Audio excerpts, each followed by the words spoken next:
Danny? Here. David? Here. Diana? Here. Jeff? Rod? Here. I am also here. Meeting's been properly noticed and certified. Yes, it has. Please join me in the Pledge of Allegiance. To the flag of the United States of America and to the republic for which it stands, one nation, under God, indivisible, with liberty and justice for all. Thank you. All right, moving on. We're going to have an overview by Dr. Salino and Mr. Brad Johnson. Well, good evening, board members, and good evening to our community. This is exactly what we expected. A committed and engaged community that wants to learn more and share their insights around a topic we think is very important. And I know everyone in this room feels that way, school safety. Before we get started, if you don't mind, can I make a personal acknowledgement of one of our members of our faculty and staff who are here today, who has recently announced his retirement. And he's looking a little red over there. But Mark,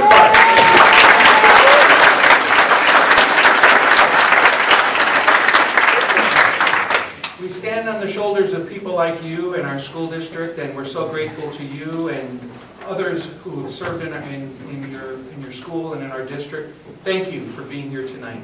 And thank you. Yeah.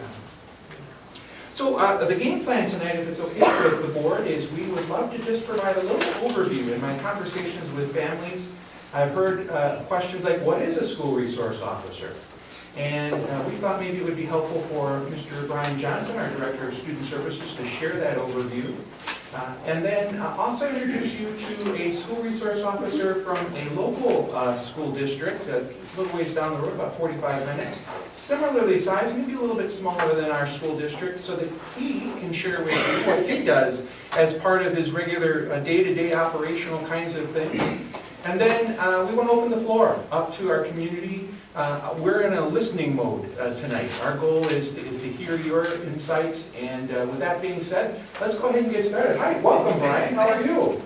How about we pop up that PowerPoint you worked hard on?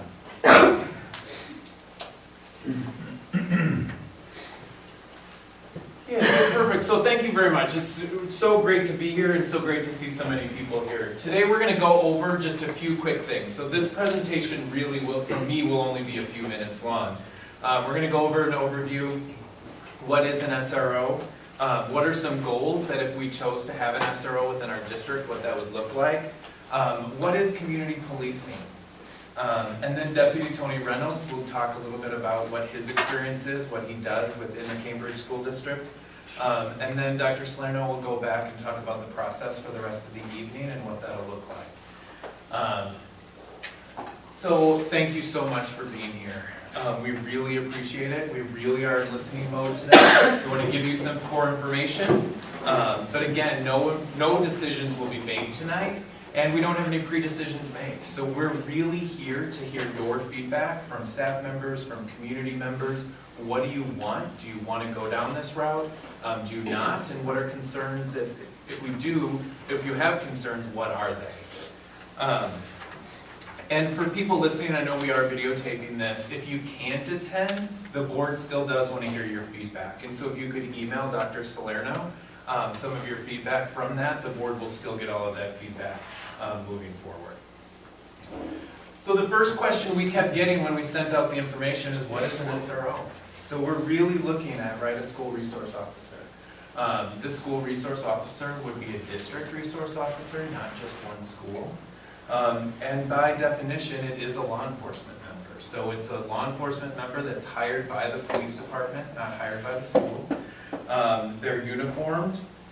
They work in collaboration with the school district, but they are a police department employee. Another thing is that their main goal is to build the bridge between home, school, community. And they do what's called the Triad Model.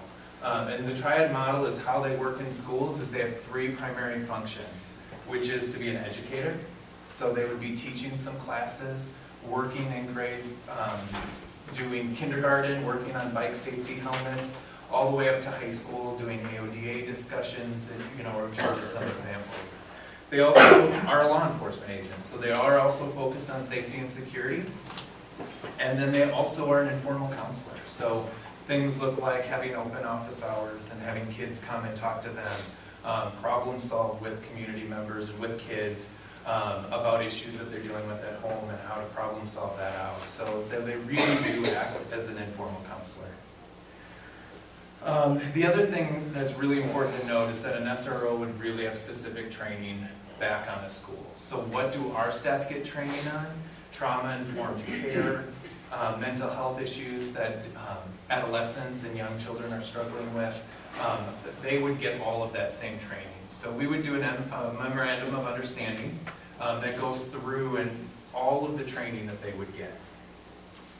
And then a successful program is really about having a strong collaboration. So it's about the school employees, teachers, staff members, administrators working hand in hand with the police department to build that bridge and be a close partner. Some of the goals that we would have within the program could be to provide a safe learning environment to our students, being a valuable resource, fostering the relationships, and doing this all through the Triad Model. Really, this all becomes about being proactive.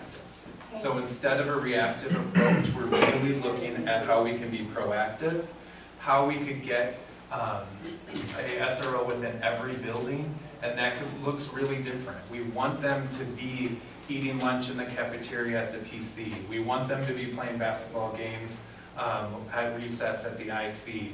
We want them to have the open office hours at the high school so kids can come and brainstorm and problem solve and talk.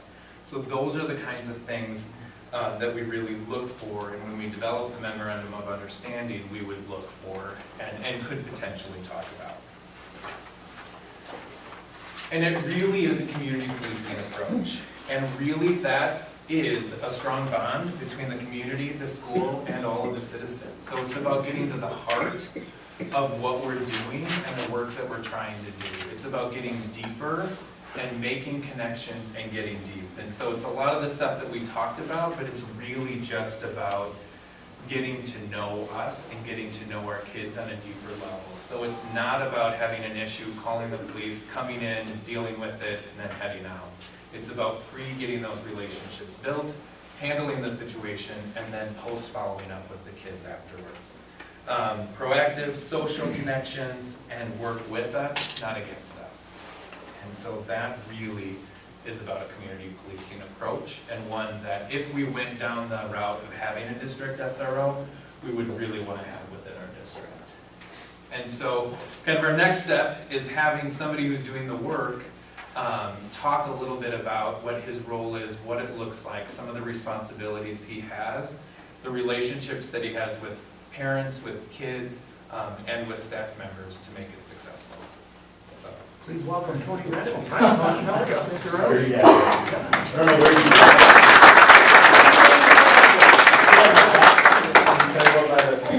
Yeah, anywhere you're comfortable. Thank you guys very much for the invite over here. I didn't prepare a ton because I didn't really know all where you guys were at. But an SRO, that's what I am. So I'm Cambridge School District's SRO. I've been the SRO there since 2008. And really they touched on everything, and building those resources. It was a big adjustment for me. Sorry, I'm not a great public speaker. It's a big adjustment for me, going from working patrol, doing those things, to coming to the school, but it's a life changer. I love it. I love what I get to do, the relationships I build with the kids. I'm going to sit down. I'm sorry, I don't feel comfortable standing. It's one of my things.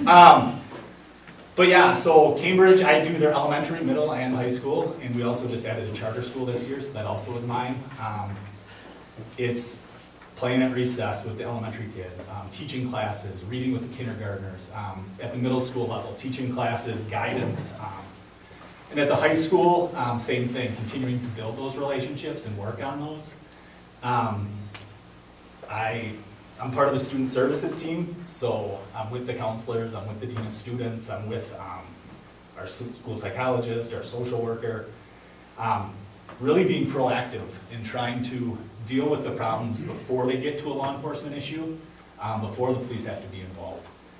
Even if when you talk about like a more, I guess, serious incident, I'm a familiar face to them, and I can listen in and be part of it. but really let the school drive the investigation and kind of drive where it's going.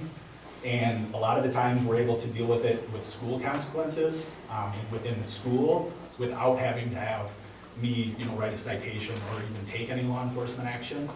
But also to support the school and asking the right questions, making sure we're checking off all those boxes and doing those types of things. A lot of community involvement. We just did a new program, April 1st, Baking with Badges.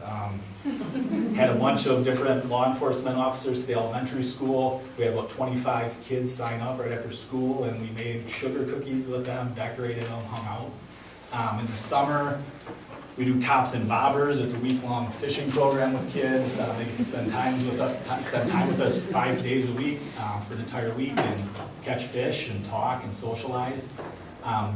It's kind of that small-town policing feel, getting to know the kids, they know you. I don't know how many times I hear, a dad at the gas station or something, the kid yells, "Hi, Officer Tony," and then the dad comes over and he's like, he talks about you all the time. And I keep thinking, is he in that much trouble at school? But, they come to realize that it is a different relationship. In Cambridge and Deerfield partner as far as their police services. They contract through the Dane County Sheriff's Office. So there's 3 patrol guys, and then there's me. I am only in the Cambridge schools, not the Deerfield schools. But even the patrol guys, they notice the different relationships if I'm involved in the situation, or if they have to deal with something outside of the school, being able to relay that information to me at home the night before, or email, so I get it right away in the morning. That way I kind of know what is going on when that student comes to school, what to be aware of, and how we can support, as a school, support that student throughout their day. I was just telling your officers, during the school year, I feel like I'm at school all the time, which is a good thing. I love it. I love what I get to do. But, flexing my hours as far as, maybe if there's a home football game, coming in a little bit later, that way I'm at the home football game, basketball games, those types of events at the high school. Just making that time and continuing to build that. Working with security end of the school, having a knowledge of everything that goes on in the school, where our camera placements are, card access, where we need to improve, what we can strive to improve on in our school district, organizing the trainings. I was over here last summer helping these guys out at the school and everyone with your guys' new run, hide, fight type stuff. So just being versed on that and being in communication from the sheriff's office to the school. Trying to just keep our kids safe and work hard at building that relationship and doing those things. The one, a lot of times I hear from other communities when they're thinking about this, people ask, do we really need a police officer at the school just to write truancy tickets all day? Again, that's something with me being in the schools, we've implemented like an attendance review board that I'm a part of. So now, rather than, they have 5 unexcused absences, or they have these absences, turn the paper, go over to the police department, and they just issue the truancy ticket based on the documentation. I can get in ahead of that, start working with the family, and really make sure before that citation is written that all options have been exhausted. We went through all this, we've tried all this, we've done all this, and unfortunately this is the point that it got to. But usually we're able to lower that and get that fixed before it actually comes to that point. I help organize community presentations. Right now we do, the last 2 years, we've basically done like a 4-speaker series set each school year. And it's really just bringing in the hot topic issues. One thing I was sitting next to up here, I noticed his packet that he had, but bringing in programs talking about the current trends, the e-cigarettes, the vaping, those things. And if it's not something that I'm going to speak to, I'm always there so they can ask the questions of, well, what's going on in our school. But bringing in people who are specialized in that and getting that information out that the community wants, that the school wants. Attending staff meetings, that way I know where the staff's at with issues or concerns. School board meetings. I'm not sure what else, other questions you guys have for me, topics? This is so helpful to give us just some perspective as to the role of a school resource officer, and we're grateful that you take the time to come out tonight on behalf of our community. We appreciate you giving of yourself in the service. Yeah, and I didn't know, funding-wise, did you want me to speak to that, like how my position is? Yeah, and so funded for this? we have various funding models that we can explore if this is something the community is interested in. Perhaps maybe we could bring you back in at some point to explore that if we find ourselves going down that pathway. Can we give Tony a round of applause?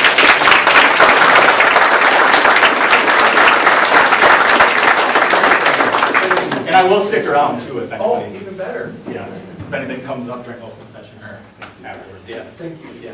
And I also want to acknowledge a couple of other folks who are in the audience this evening. I want to thank Chief Beloff for being here tonight. And I'm sorry, I should know your name and I don't. Officer Blankenship. Thank you, Officer Blankenship, for being here. And I also want to acknowledge, if you haven't heard the good news, we have a new high school principal. And his name is Cody Lundquist. Where's Cody at? Hey, Cody, welcome.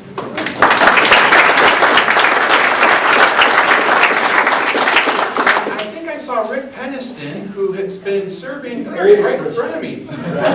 Experienced and seasoned, well-knowledged principal. Thank you for your service this year. You've helped us out in many ways, and we're very deeply appreciative of your leadership.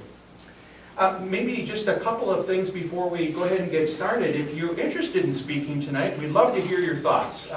All opinions are welcome here. Our role is to listen, and so if you would like to sign up to speak, thanks to Cynthia Swart, our Human Resources Coordinator, we have an ability for you to sign up. When you come up to speak, if we could ask if you could please speak into one of the two microphones here, because we're recording this. We'd like to share this for our community as well as part of our normal Board of Education engagement meetings. I recognize some of us aren't necessarily very comfortable in public speaking. You know what? That's okay.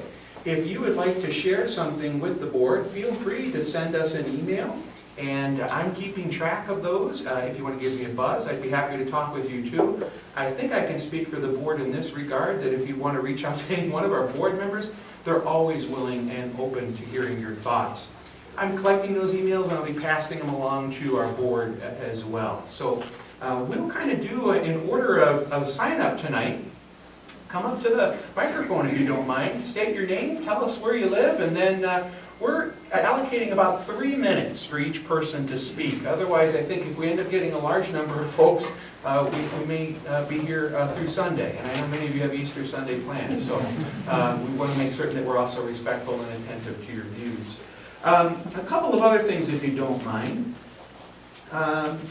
I understand this might be a difficult conversation for some folks, and maybe we're coming at this with some personal experiences we've had, and we ask that you, of course, I know you know this, but it bears worth repeating, to consider the importance of confidentiality. If you're talking about any one individual student, staff members, administrators, these kinds of things, we want to hear your story, and we ask that you do so in a way that's respectful of those folks who may not be here to also offer their insights as well. I wrote some notes, so let me just double check my... Yeah. And we may hear something from somebody that we don't agree with, and that's okay. That's the beauty of this process. It's an engagement process. You might expect the board to be responding to you tonight, and that's just not going to be the case, because our goal is to hear from you, hear your thoughts, your insights. And I know our board is committed to one thing, and that's definitely making certain all voices are heard, and they can process this information and hopefully direct the administration one way or another as to how to proceed here. Sound like a game plan? All right. So, Madam President, is there anything that we should be thinking about that we're not? No, but can you keep time for me? Yes. Thank you. I'll tell you what I'll do is, I'll get my timer out for 3 minutes, and then maybe as we get to 2.5 minutes, I might just kind of give that person a high five sign just to let them know. It's like the Academy Awards. I don't have any music to kind of you wrap up or anything, but we'll kind of do that. And then I think our very first speaker are 2 students. How great is that? All right, Welcome. so Evan and Courtney, come on up. Welcome. We're so glad you're here. Way to be the brave ones first.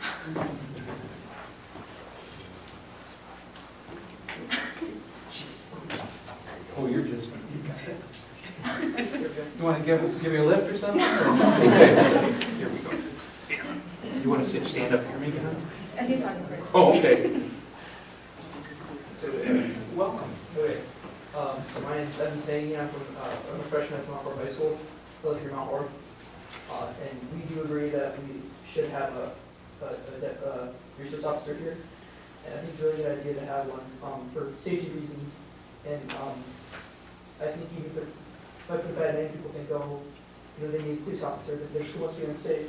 I think that actually shows the opposite. I think that shows that we're caring about our students, we're showing that we believe in safety. And I think somebody who's really engaged, like Officer Reynolds, is a very good idea because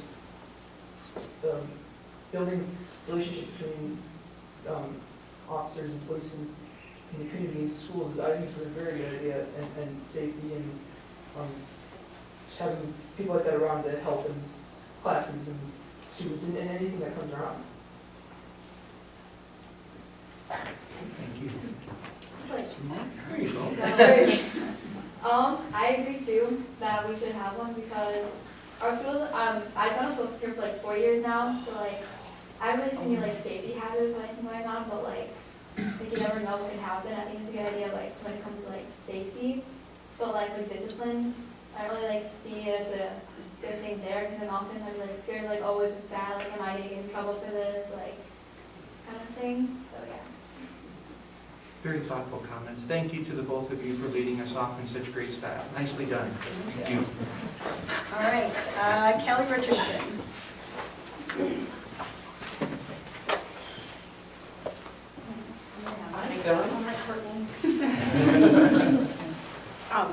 My name is Kelly Richardson. I live here in Mount Horeb, and I am in my second year working in the main office at the high school.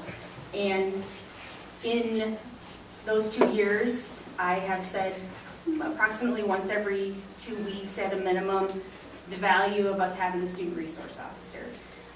For lots and lots of reasons, and I could talk for probably 25 minutes, and I'm a little bit here on behalf of my office coworkers who are working on a soccer game across the street right now.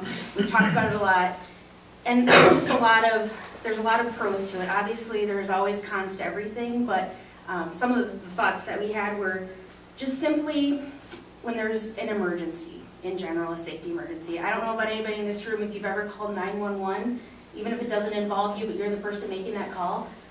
That's a very stressful situation. In the year and a half I've been at the high school, I've called 911 3 times.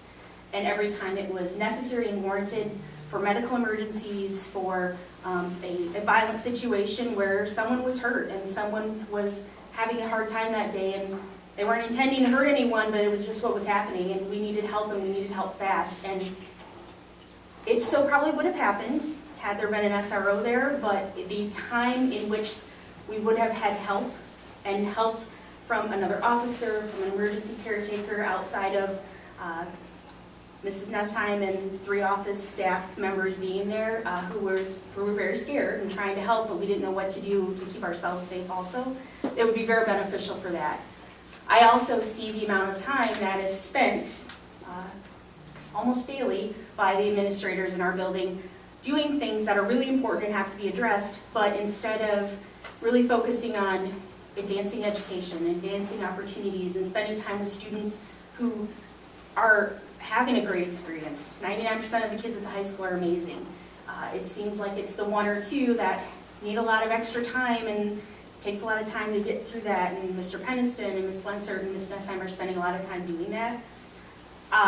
This is, I don't know how valuable this information is, but the students can probably attest to it, but when we have to have an officer come to the school right now, sometimes it's for somebody's parked illegally and blocking the entrance to the energy center. That's a real example. We need their car moved. We don't know who their car is. The police will come to the high school. They park in the front. All the students see it. They all send each other messages, and there's this big, what's going on? Nothing is really going on. I mean, it's not that big of a deal, but if there was someone there present all of the time, it takes away kind of that shock and awe of an officer there. And it creates this environment of maybe nothing's going on, or if there is something serious going on, there's not that much attention drawn to it because they're parked in front with their car running for 3 hours. I know there's benefits to it and there's negatives, but I think from my perspective and for my own personal safety in the high school, I see a lot of value in it. So, that's my thoughts. Thank you. Thank you. Thank you. I failed to recognize one other important individual within our audience tonight. If you don't mind, you will get the next person to come on up. Thank you, Representative Sandy Pope, for being here this evening. You continue to be a great resource to our school, our community, and we're really grateful for your time tonight. Welcome. All right, Mr. Penston.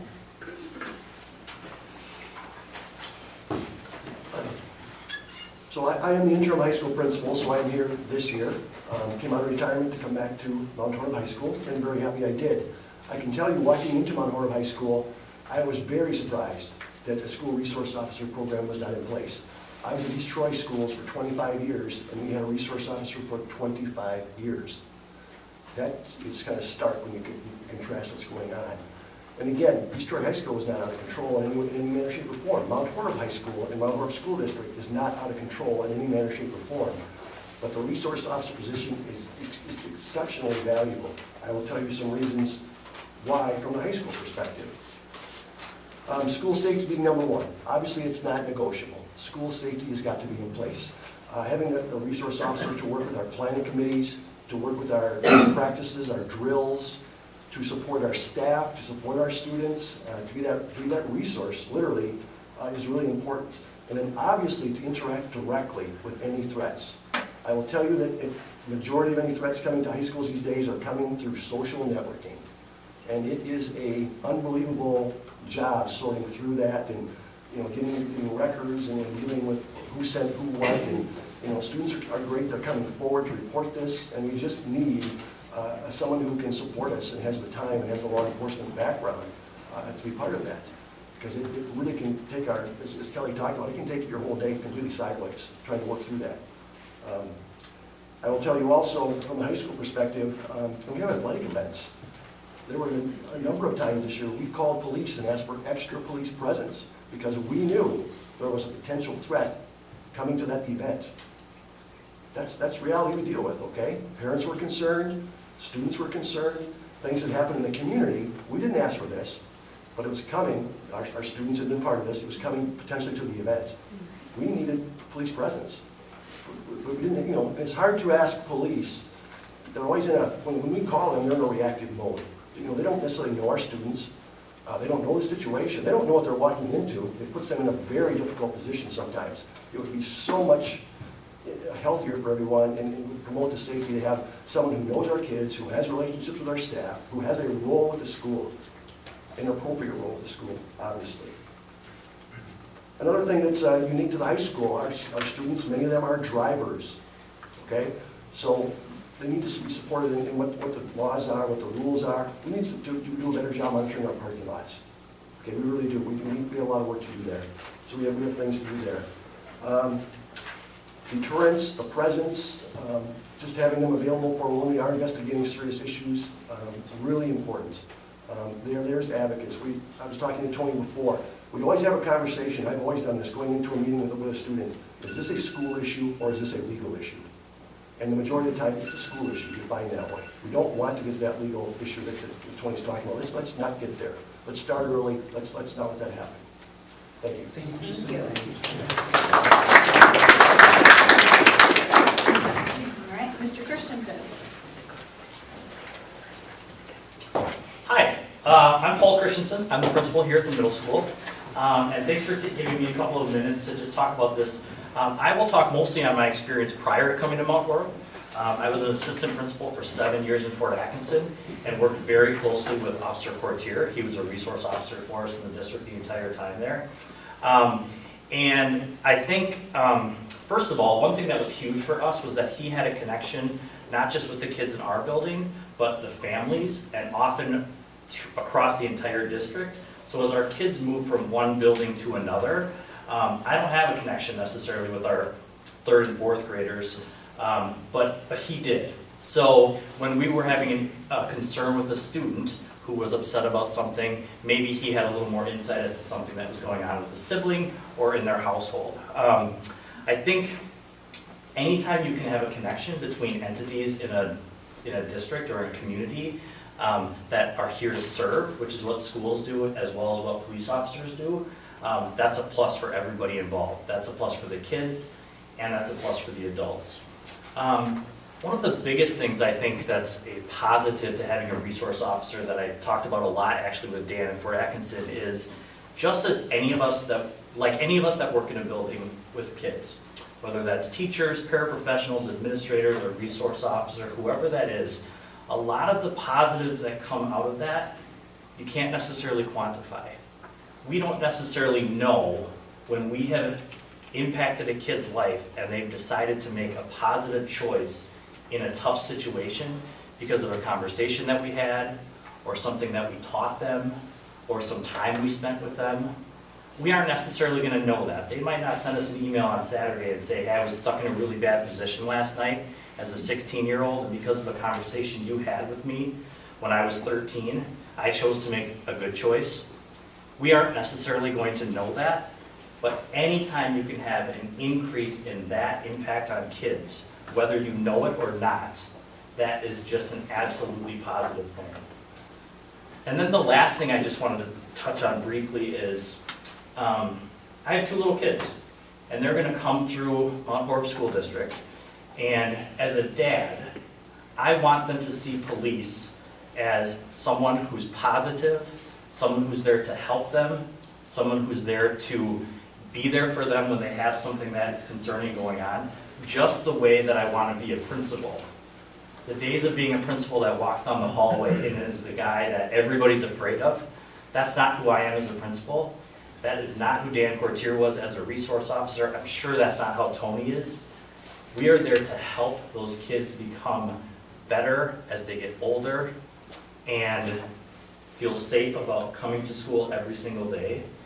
And a police officer's role is to make sure that, do we have an MD? Okay, all right. No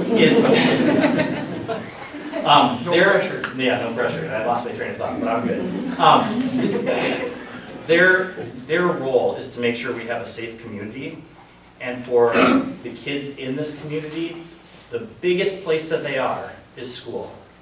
So let's start with them making schools safe, which impacts the rest of the community being safe. So, thank you. Thank you. Thank you. Absolutely. All right, Sarah Call.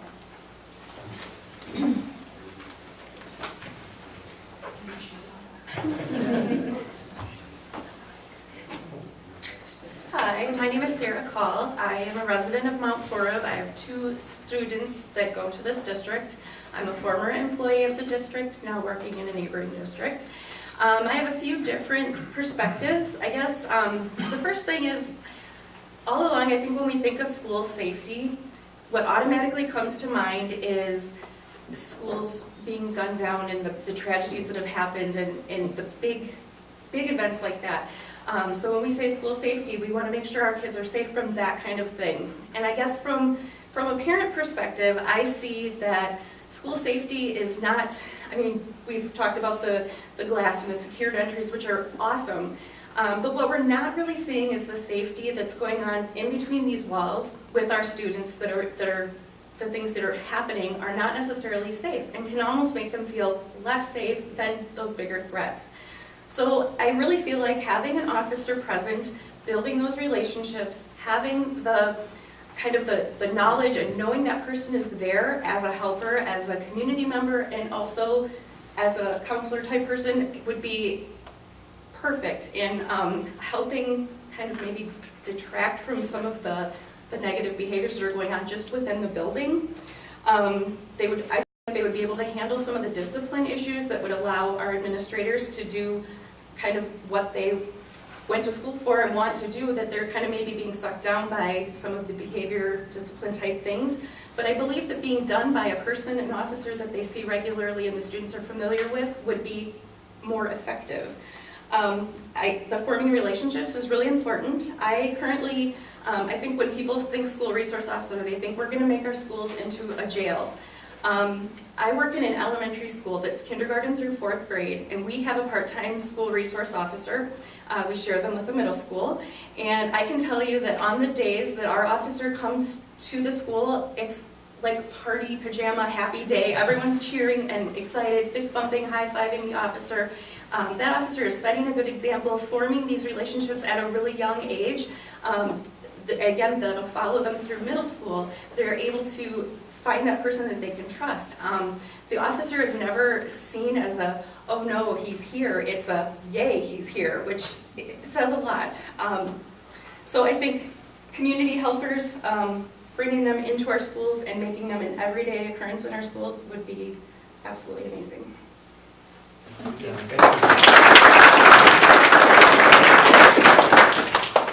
All right, Melissa, and I apologize, but I cannot make out. Me. Okay. I was like, Melissa, I don't know what this is. There's a funny story about my really bad handwriting. What did you think I said you were? Do you remember what that was this summer? I think you called me Gertrude Higgins. Yeah, my handwriting is horrible. I'm a lefty. My name is Melissa Hanson. I'm the assistant principal at the middle school. I'm also a member of our district safety committee. And so, talking about safety and ways in which to increase safety in all of our buildings is something that's very near and dear to my heart. And there were two comments that I wanted to make tonight about my position on employing a school resource officer. The first one is, prior to coming to Mount Horeb, I worked in 2 different districts. I worked in Wanakee, when Wanakee was not as big as it is now. I think there were maybe 800 students at the high school when I started. And I also worked in Baraboo. And in both of those districts, there was a school resource officer. And I suppose maybe my naivete and, starting as teaching in Wanakee, I just thought that's the way it was. And then going to Baraboo, there was another one. I came here, much like Rick, I was very, very surprised that in my role as an associate principal, I wouldn't be working very closely and partnering with a school resource officer. It came really as a shock to me. I was almost dumbfounded when I found out that there wasn't one here with whom to work. Because I had worked very closely with a school resource officer as an assistant principal in Baraboo High School, and also as a teacher in Wanakee School District. I was a high school English teacher, and I would even have a school resource officer come in and speak to my students when we did a unit on civil rights and talking about what rights were and interact with my students that way. The second story that I wanted to share was that I had the opportunity to go with other members of our school safety committee, our district safety committee, this summer to the SRO conference, which was an amazing experience and a very eye-opening and enlightening experience for me.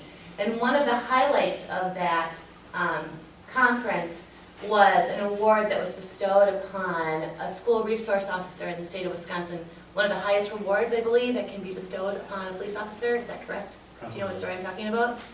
This was a gentleman who worked in a school district outside of Milwaukee, and a very large district, a very large high school, over 2,000 students in the school. And one day he came to work and noticed that there were kids in the building that he didn't recognize.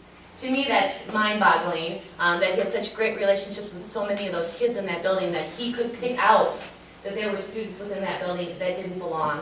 And so he got, his ears pricked up a little bit, and he got a little curious. He decided to check things out, and it stopped these students, interacted with these students, and they ended up thwarting a school attack. These students had weapons in their cars, and it was kind of outside gang maybe warfare, maybe that's a little too serious of a word, but there were tensions between some kids from a rival community, and he thwarted that because he was on his toes and he was there and he recognized that those kids didn't belong. And it was the highest award you can get, right? To me, that's the epitome of why we want somebody in our buildings like this. Shows the depth to which these people work on relationships with the kids and really know the kids that they're working with. Thank you. We certainly welcome all opinions tonight, and so if you haven't had a chance to sign up yet, just over here by Cynthia, we welcome all feedback this evening. All right, Davina Penning, did I say it right? Close enough, all right, we'll go with that.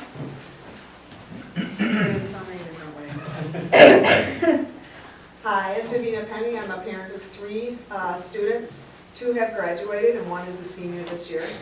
I speak to you as an educator. I worked in Portland, Oregon, and where I worked very closely with school resource officers, and I did see those relationships. as being critical in very large high schools that I worked at. I'm also a former employee here, so I have some experience of how our demographics have changed and affected our students, I believe. Like, as we've grown rapidly, there is a difference in how our kids are coming to school.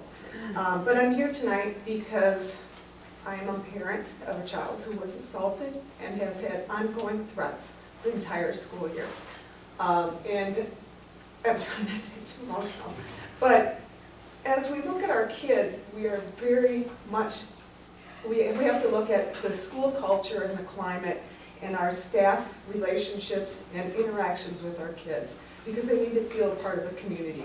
And in our world, that is kind of falling apart. I'm also a speech therapist, so I study communication and those interrelationships. And so as we get bigger and grow, it's not just Mount Horeb, it's everywhere. But we also have more online threats. And in our situation, it is an online, ongoing threat where it's a group of kids that have been targeted. It's not just my child. But I can't tell you the fear and the panic you have as a parent. And I'm very excited for May 19th when I am done. But one thing that's really leaves you powerless as a parent is that there are school things that can be done and police things. And you're stuck in the middle, and you have to send your child to school. In the end of February, he was followed by these individuals and threatened walking home from school. So nowhere is safe. And I'm walking out of this district. I've got 3 graduates, high-end students, great people. And I just fear for the young. And in that regard, I am very much in favor of building any relationships and connections to ensure the safety. Because nobody should have to suffer. And I'm the vocal parent. And how many are silent and quiet or fearful? And I actually am standing here a little bit fearful that these individuals will retaliate, because they have been doing that. And so Dr. Salerno's talked to me many times on the phone. I've also talked to Mount Horeb Police a lot. And Mr. Christensen, thank you. You know, I feel that everybody's done things, but at the end of the day, there are kids in the middle, and our kids have to be the focus. So that's all.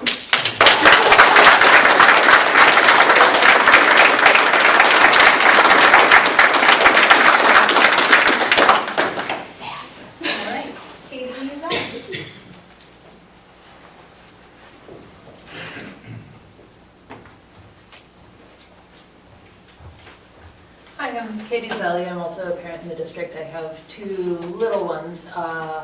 But mostly I want to share a little perspective as a former educator in a district that, in fact, actually had its own police department. I taught for 11 years in Dallas Independent School District. That's over 400 campuses in the district.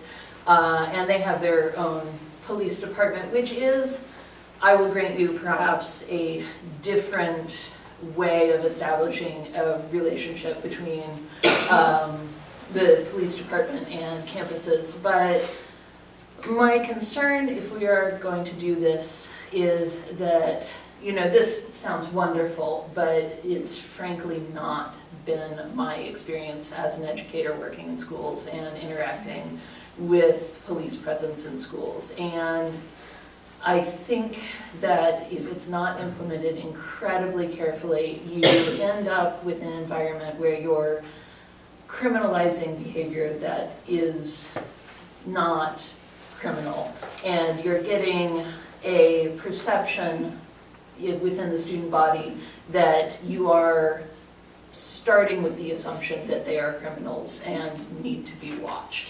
Or, you know, and as parents, we're all, of course, just, you know, terrified that we're going to send our kids off to school and something terrible is going to happen. And it's natural to want to do everything we can do to keep them safe. But I think in a lot of cases that actually fuels anxiety in our children rather than calming it. To say, you have to have a cop here to keep you safe from school shootings. You know, it's, I think that if we are looking at this program, how it is implemented and how an officer is trained to work with the staff and how it is presented to students and parents just has to be so sensitively done, because the psychological impact on students, and as a community, we're very focused on mental health, I think, and we're aware of those issues. And I think you run some risks of doing damage to students by either giving them the impression that they are unsafe at school, or deeply unsafe at school, or are assumed to be criminal. I just really want to make sure that we are taking that perspective into account as we plan. Thank you.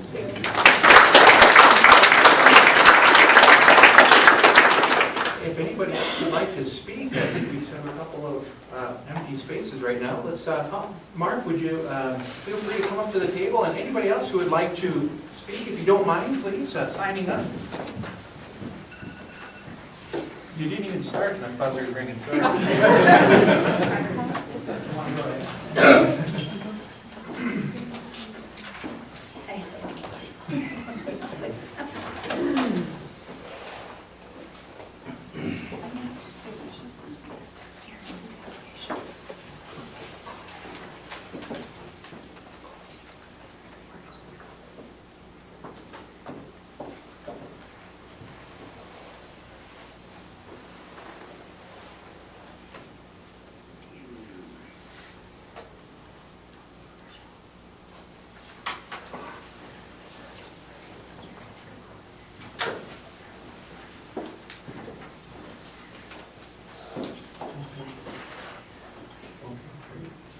I've been checking them off that way.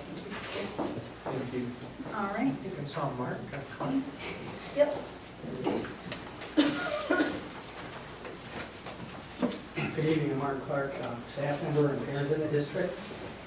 Thanks for your time and allowing me to share my thoughts. I can understand there's a lot of questions regarding whether this is important, whether it's needed, but because I'm one of the old guys around here, I want to give you some historical perspective as to what we've had in the district.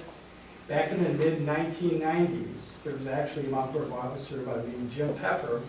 You guys may or may not know this from the department, that worked in the high school on a partial basis, not every day, but enough that it was a part of the district, part of the high school. And I believe it was a joint district between the PD and the district, funded by a grant. What happened was when the grant expired, we lost Jim. Jim was very effective, and so we had that position. It was one that was very instrumental in our daily operations of the building, and it was one that we felt, had we been able to continue, that would have grown into a bigger, perhaps, program. And he was successful because of his ability to develop relationships with students. At that time, I believe we were somewhere around 500 in the building. We were a fairly small school, but again, we felt it was important to have him. And again, while this position was not full-time, it provided student support as needed when appropriate. And around 2012, the district had discussions with the village of Mount Horeb to hire a part-time officer. The board had allocated funds, I believe, that would be paired with an equal amount from the PD to fund this position. For some reason, the position lost traction. The proposal did not go forward, and I confirmed this with Board President Dan Ketter. So I feel the time is right to seriously consider this position again. Our high school enrollment is about 800 now. There's even a greater need than there was 7 years ago, or much less 25 years ago, in addition to the recent ongoing need for safety and training. Having that presence on the campus, I believe, would make a difference. I solely support this. Can't speak for the staff, but I believe that is the feeling that in people I talk with, but to my end, I believe it's really needed. So, thank you.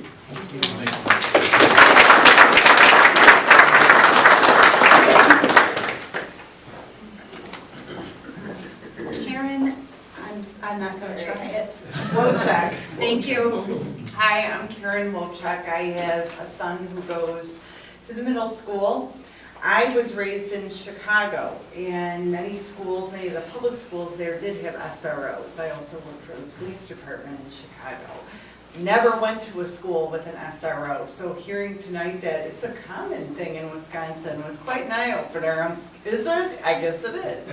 I'm glad I came today. I have a lot of questions. I'm not asking questions, but there were things that struck me about the presentation and the comments that have already been given that prompted some thoughts for me.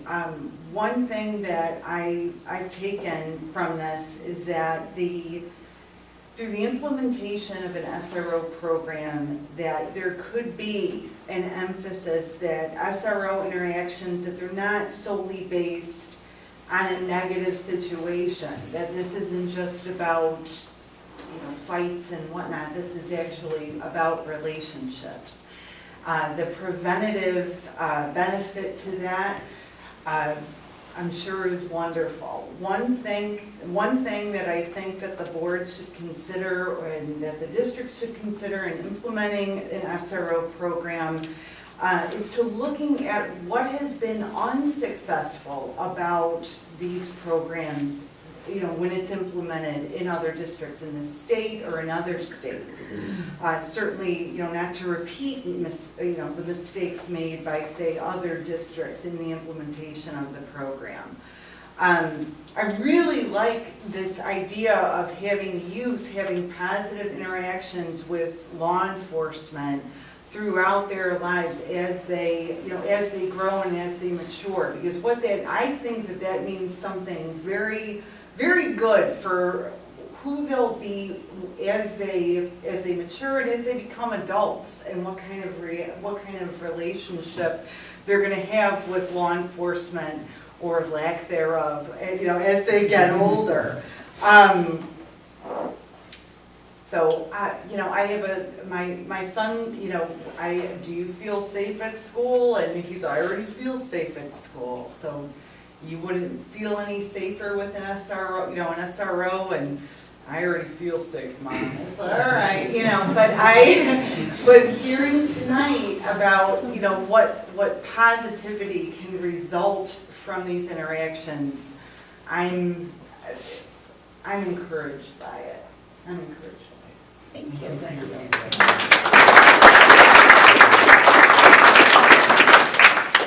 All right, Ms. Howgie. Hi there, I'm Katie Hauge. I'm the principal at the IC, so with our grades 3 through 5, and I wanted to come to advocate for consideration of a school resource officer or district resource officer. One thing that comes to mind for me is this year we've been focusing a lot on our critical incident response, with the idea that safety skills are life skills. And I think one of the things that we're missing is having a resource that could help teach us those safety skills from a very young age, like Brian talked about, where he was talking about bicycle, helmet safety, or other very early safety skills within the community, and that can carry up to high school students. And I think the key thing that has been touched on a lot is that positive and proactive relationship. I grew up in Sauk Prairie, about 30 minutes down the road, and 20 years ago when I was a student there, we did have an SRO, and they have had since. And so I guess as to staff members other staff members who've been in experience with the district with an officer, I also went to school with an officer. And it was very much like what has been described. That Officer Hillier was someone who was very well respected and very well connected. And just like with teachers and principals and even counselors, the reason, or what's most effective in working with students is that relationship. And so if you don't have that positive relationship, you're not going to be as effective. And I think that's a hole where a school resource officer could develop that positive and proactive relationship with students. And so the work they do is more effective with them. And then the other thing is, even at grades 3 through 5, I have had to lean on support of MHPD a variety of times. This year, as I've been kind of watching, I've had to call 7 times for a variety of different issues, not not because I needed help with student situations in terms of like concern of a fight on school grounds, but other concerns of safety that pop up when you have 600 people in a building and you need to reach out. And the point that I think we could have changed the dynamic a little bit is it's more of a reactive approach than it could be. We could have more of a proactive approach with the district resource officer. Thank you.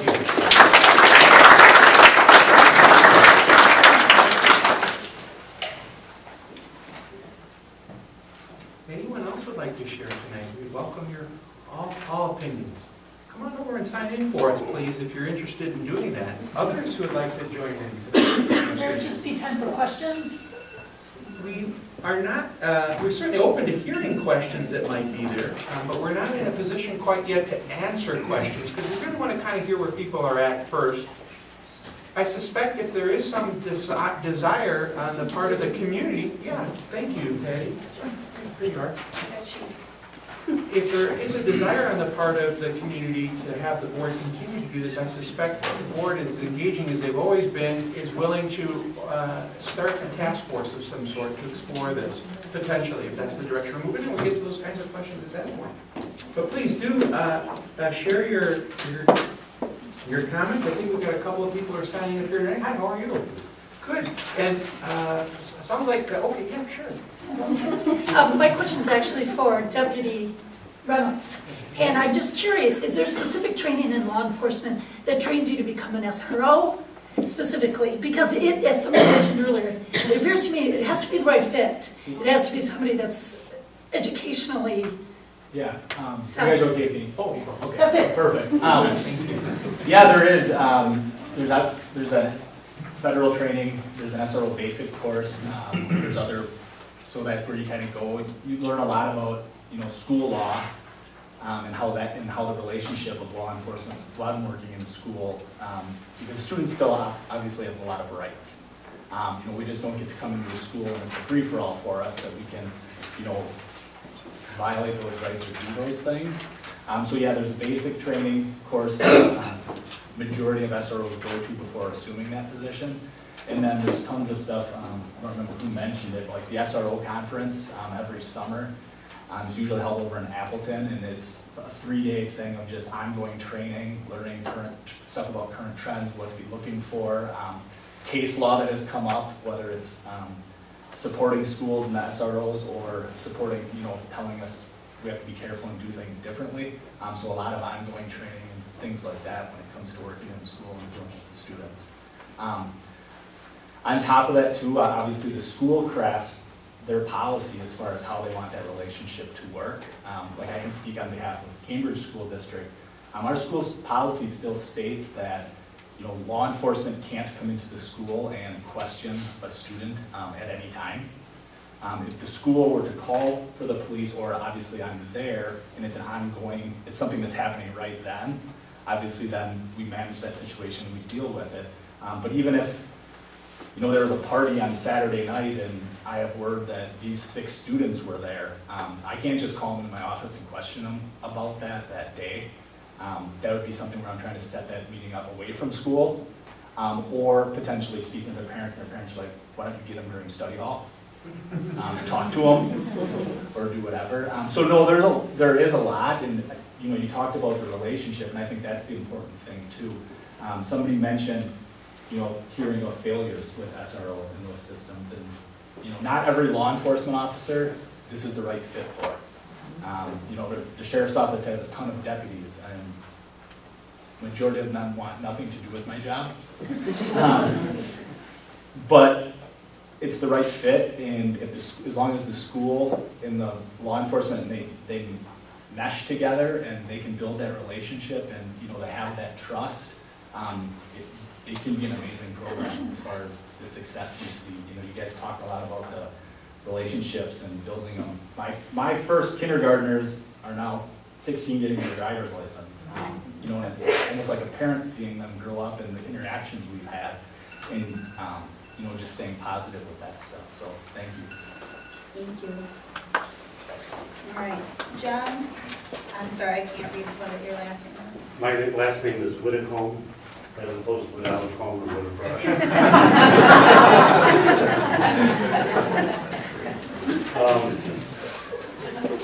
I'm going to say something I think a little different. It seems to me that our goal at school is to prepare our children for life after school.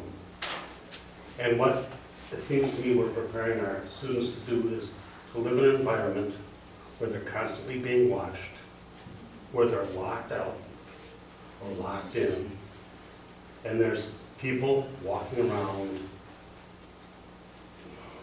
Well, I looked at the SRO Association site, and they would like officers to carry guns in school.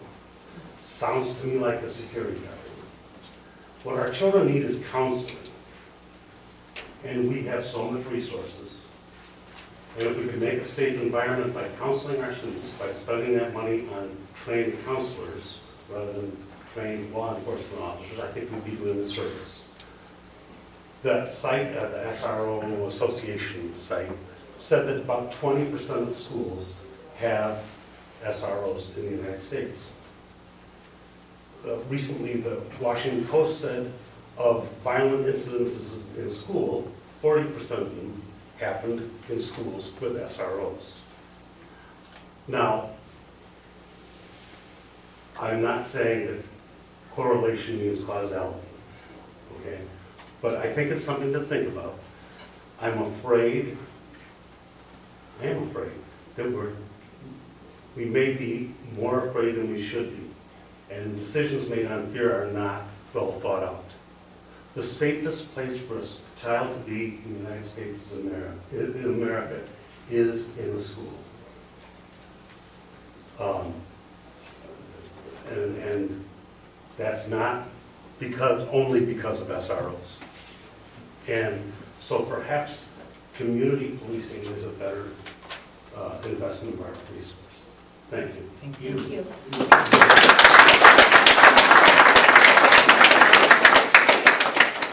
All right, Rachel Johnson. All of my principal peeps talk, so I felt a little peer pressure. Rachel Johnson, K2 principal, my 12th year in this district and a resident as well. Couple of things I just want to mention. Before I came here, I was in Sun Prairie. I worked at an elementary school. It was a K-5 school. And back when I was there, we didn't have an SRO, but what we had was a neighborhood officer.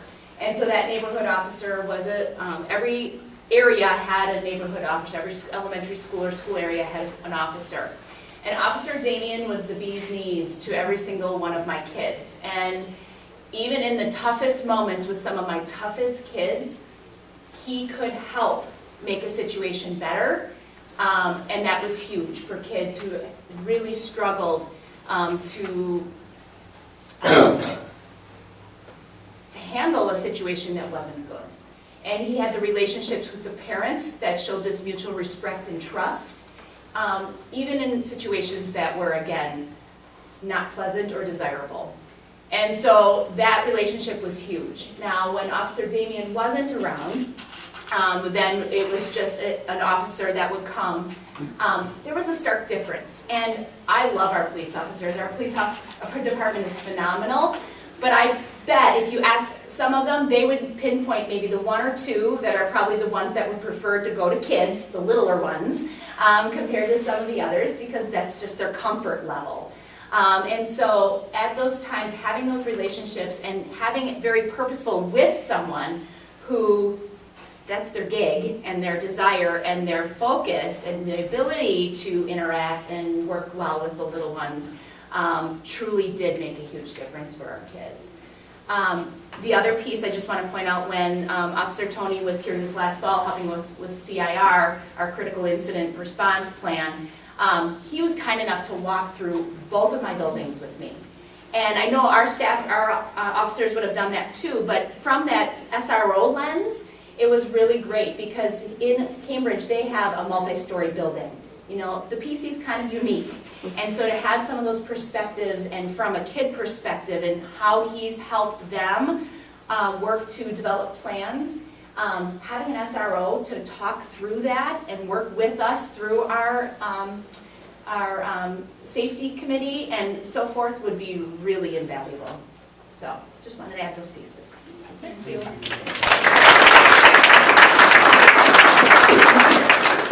All right, Beth Miller. Hi, my name is Beth Miller. I am a parent of a kindergartner and a 3-year-old. I took about a 17-year hiatus from the Mount Horeb School District. So I grew up here. My maiden name was Erickson. Mr. Clark helped me get into college. Hello. Officers, go back. It's been about 20 years since I have seen you. And that's because I worked at the recreation department, not because we had a thing. But the rec department, if you've ever been in the old police building, is connected to the police officers. And so I had the great pleasure and benefit of really getting to know the officers on a really personal level. And it was hilarious and wonderful and fun, and I consider myself fortunate. And in college, I was an RA, and now I do that sort of work full-time in housing residence life. I've always had good relationships with police officers, and I think part of that's just because I've known them for so long. And so I'm sort of torn. I agree with a lot of the things that have been said. It sounds like a very one-sided conversation. I don't know how the board, you say no to every principal in the district. That's not a great idea. And I do want to echo that having an officer in uniform creates a different dynamic in a school, right? So like, if Officer Reynolds is showing up like this, yeah, send him over. He can be in there every day, right? But when Officer Reynolds is in full garb with weapons, it does send a different message to our kids, right? And it sends a different level of expectation. And I work now with college students. That's what I do for a living. I work with freshmen.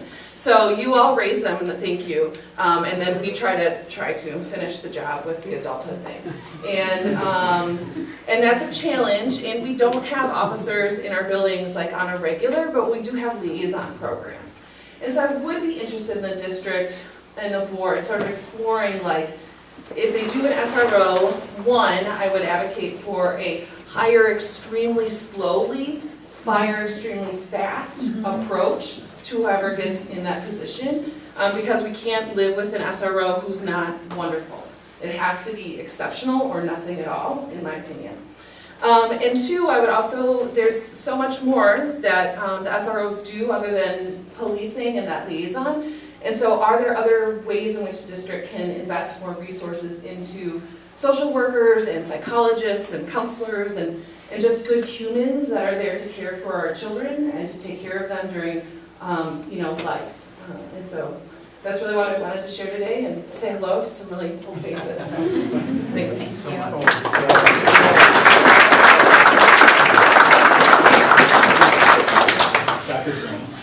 And maybe I forgot to say, so this is what I wear every day to our schools. This is basically what I wear every day. The difference would be, at like the after-school basketball games where there's opposing fans or students coming or community that wouldn't recognize, necessarily recognize me. That's when I'm in my art uniform. But otherwise, pretty much every day this is what I'm in. I learn really fast. If I walk into the elementary school in my full uniform, I accomplish nothing with those kids. They want to know what's in this pocket and what's in this pouch. Are those handcuffs? And will you tase me? And those things. So it's funny to me because there's still students, now some of them will learn something. There's students that are now in high school that don't realize that I do carry, my firearm with me every day when I'm in the school.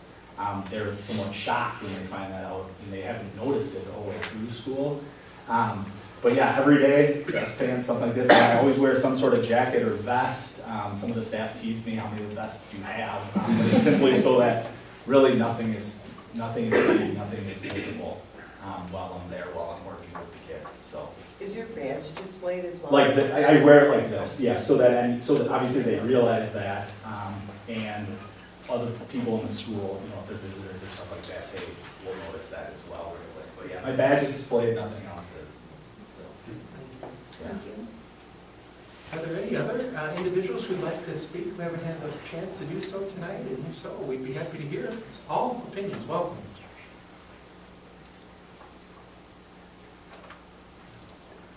The arrival of all of these folks just speaks to the level of engagement and the partnership you have with your schools. And I'm thankful that we have a Board of Education that's willing to take time to listen. Madam President, if we can turn it back over to you if there's other All right. business for the good of the cause. But if you think of something after, or you're like, I wish I would have said, please either email Dr. Salerno, email one of us. We're gonna get a nice little packet full of all the emails and letters he's been getting, so please do that. And we'll be around after the meeting if you'd I like was to gonna visit say, what are us. the next steps then? We've listened, now what? Can we talk about this? It's not on the agenda, but rest assured, I do believe that this is not a one-and-done conversation. I think that there's an opportunity for us to continue the dialogue that we've had here tonight, and we're always willing to listen. And no doubt, as the board takes action, we'll continue to communicate to the community of the board's steps. So thank you for asking the question. I should have thought to have said that. All right. Last call. All right. We're looking for a motion to adjourn. So moved. Second. Jeff, seconded by Rob. All those in favor say aye. Aye. Opposed? We are adjourned at 7:11.